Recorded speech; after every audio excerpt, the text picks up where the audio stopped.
Hello అండి. Welcome back to my channel. అయితే అరుణాచలం నుంచి రిటర్న్ పెద్ద తిరుపతి వెళ్ళిపోయాము. పెద్ద తిరుపతి వెళ్ళిపోయాక ఒక రోజంతా కూడా పెద్ద తిరుపతిలో స్వామివారిని దర్శనం చేసుకుని, ఆ రోజు నైట్ అంతా కూడా పెద్ద తిరుపతిలోనే స్టే చేశాము.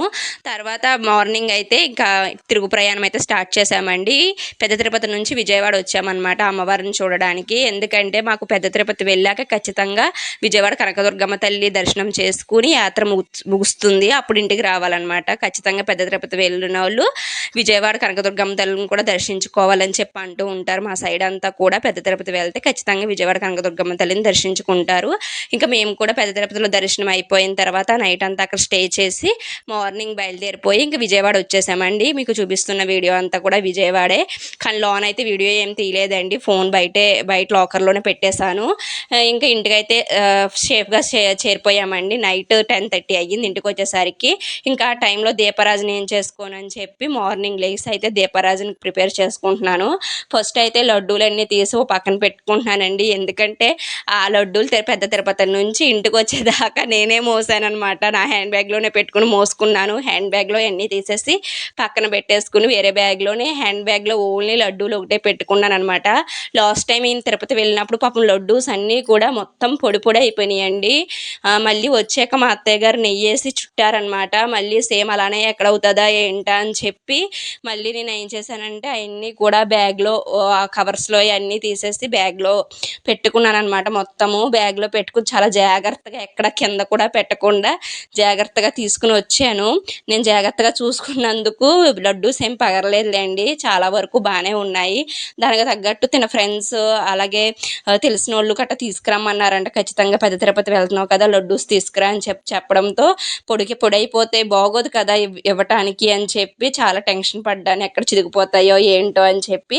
కానీ సేఫ్గా బాగానే వచ్చినాయిలేండి. కాకపోతే కొద్దిగా మట్టికి ఒక 5-6 ఉండలకు మట్టికి చిదిగుంటాయి అనుకుంటున్నాను. 5-6 కూడా ఉండవులేండి, ఓ 3-4 ఉంటాయేమో చిదిగినవి, కొంచెం పొడైపోయినాయి అనమాట. మిగిలిన అన్నీ ఇంకో మీరు చూస్తున్నారు కదా వీడియోలో బాగానే ఉన్నాయి. ఇప్పుడు ఏం చేయాలంటే ఇవన్నీ కూడా దేవుడి దగ్గర పెట్టుకుని దండం పెట్టేసుకుంటామే, దీపారాజన చేసుకుని. మామూలుగా అయితే ఇంకా ఏదైనా ఎక్స్ట్రా స్వీట్ చేసుకుంటారు చేసుకునే వాళ్ళు, కానీ నేనైతే ఎప్పుడు కూడా ఎక్కడికి వెళ్ళినా ఆ ప్రసాదం ఒకటే పెట్టేసి దీపారాజన చేసేసుకుంటాను. ఇంకా ఇప్పుడు కూడా నేను ఏం చేస్తున్నానంటే ఈ లడ్డూలు స్వామి దగ్గర పెట్టేసుకుని దీపారాజన అయితే చేసేస్తున్నానండి. మాది దేవుడి గది చిన్నది కదా, అందుకు ఇన్ని లడ్డూలు అయితే దేవుడి దగ్గర పట్టవు. అందుకని అందులో ఒక 5 లడ్డూలు తీసి దేవుడి దగ్గర అయితే పెట్టేసుకుని దీపారాజన అయితే చేసుకోవాలన్నమాట. అలా దీపారాజన చేసుకున్న తర్వాత అప్పుడు మనం ఈదిలో కానీ ఇంట్లో వాళ్ళకి కానీ అందరికీ పంచిపెట్టాలి. ఇంకా నేనైతే ఇంకా ఆ రోజు 10:30 అయ్యింది కాబట్టి ఇంకా ఆ టైంలో దీపారాజన ఏం చేసుకుంటామని మార్నింగ్ అయితే చేసుకుంటున్నాను. ఇంకో ప్లేట్లోకి తీస్తున్నాను కదా, ఇదైతే దేవుడి దగ్గర ప్రసాదం పెడతానండి. ఇంకా మిగిలిన అన్నీ కూడా ఇంకా పూజ అయిపోయిన తరంతరము అందరికీ పంచిపెట్టేసుకుంటామే. ఇంకా తీసుకురమ్మన్న వాళ్ళు గట్ట ఉన్నారు కదా, వాళ్ళందరికీ ఇవ్వాలి. ఇంక ఇదండి మొత్తం మీద నాతో పాటు మీ అందరికీ కూడా యాత్ర అంతా చూపించాను. నాకు వీలైనంత వరకు వివరంగా చెప్పడానికి ట్రై చేశాను. నాతో పాటు చూసిన మీరు అందరికీ కూడా స్వామివారి దయ ఉండాలని మనస్ఫూర్తిగా కోరుకుంటున్నాను. ఇంకా ఇదండి విశేషాలన్నీ కూడా ఈ విధంగా జరిగినాయి అన్నమాట. ఏదో తెలుసో తెలియకో అనుకోకుండా వెళ్ళిపోయాము. ఇంటికి వచ్చేదాకా భయంగానే ఉంది. దర్శనాలు ఎక్కడ లోటు లేకుండా చాలా బాగా జరిగినాయి. మీరు చూసే ఉంటారు కదా వీడియోస్లో, నేను ఎప్పుడప్పుడు పెడతానే ఉంటున్నాను. స్వామి దర్శనం అలా అయ్యింది, ఇలా అయ్యింది, అరుణాచలం శివయ్య దర్శనం ఇలా అయ్యిందని చెప్పి నేను ప్రతిదీ అప్డేట్ కిందే వీడియోస్లో పెట్టాను. మీకు తెలిసే ఉంటుంది అంతా. ఇంకా స్వామి దయ అనమాట, చాలా బాగా జరిగింది. ఇంకా విజయవాడలో అమ్మ దర్శనం అయితే చెప్పవసరం లేదు, చాలా అంటే చాలా బాగా జరిగింది అనమాట అమ్మ దర్శనం కూడా. ఎందుకంటే ఎవ్వరూ లేరనమాట. అంటే అలా శనివారం శుక్రవారం అయితే జనం ఉంటారు. శనివారం 6 మేము వెళ్ళామన్నమాట విజయవాడ. అందుకు అస్సలు ఎవ్వరూ జనం లేరండి. అలా మార్నింగ్ అంతా కూడా ఉన్నారంట. అప్పుడే లైన్ ఖాళీ అయ్యిందమ్మా అని చెప్పి అన్నారు. అసలు ఎంతసేపు కావాలంటే అంతసేపు చూసుకోవచ్చు అనమాట అమ్మని. నేనైతే చాలాసేపు కదలలేదు, అలా ఉండిపోయాను.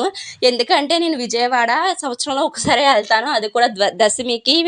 తనుషు ఈయన మాలేసుకుంటారు కదా, వాళ్ళతో పాటు వెళ్తాను. నిజంగా అప్పుడైతే అసలు అమ్మ సరిగ్గా కనపడదు అనమాట, అలా ఉంటారు జనము. వెంటనే ఒకరి తర్వాత ఒకరిని చెయ్యి పెట్టి తోసేస్తారు, అవును చూడడానికి కూడా కుదరదు. అలా అలాంటిది ఈ పొట్టు మట్టికి ఇంక అమ్మాయి దొరికింది అవకాశం అని చెప్పి ఇంకా అలా ఉండిపోయి అలా చూస్తూ ఉండిపోయాను. అమ్మనైతేను కళ్ళు అలా పెట్టేసి చూస్తూ ఉండిపోయాను. అసలు ఎవ్వరూ లాగలేదు, పెట్టుకోండి అమ్మ దండం అని చెప్పి అనటంతో ఇంక వచ్చింది అవకాశం అమ్మని చూడడానికి అని చెప్పి శుభ్రంగా దండం పెట్టేసుకుని కోరికలన్నీ కోరేసుకుని అప్పుడు ఇంకా సర్లే అమ్మ ఇంక నీ దర్శనంతో యాత్ర ముగిస్తున్నానని చెప్పేసుకుని ఇంక ఇంటికైతే వచ్చామన్నమాట. ఇంక ఇంటికి వచ్చాక ఇంకా లడ్డూస్ అన్నీ ఇంకో దేవుడి దగ్గర పెట్టేసుకుంటున్నాను. మా బుల్లి వెంకన్న బాబు ఈయన వచ్చాకే మాకు పెద్ద తిరుపతి వెంకన్న బాబు చూసుకునే అదృష్టం వచ్చింది కాబట్టి నాకు ఆయన అంటే చాలా ఇష్టము. ఇంకా అదనమాట. అప్పుడు దాకా నాకు ఈయన రాకముందు నా ఇంట్లో ఒక్క వెంకటేశ్వర స్వామి ఫోటో కూడా ఉండేది కాదు. నేను ఆల్రెడీ వీడియోలో కూడా చెప్పాను దీనికి సంబంధించి. ఇదండి విశేషాలన్నీ కూడా ఇలా ఉన్నాయన్నమాట. సర్లేనండి ఇంకా ఉంటాను మరి. Bye bye.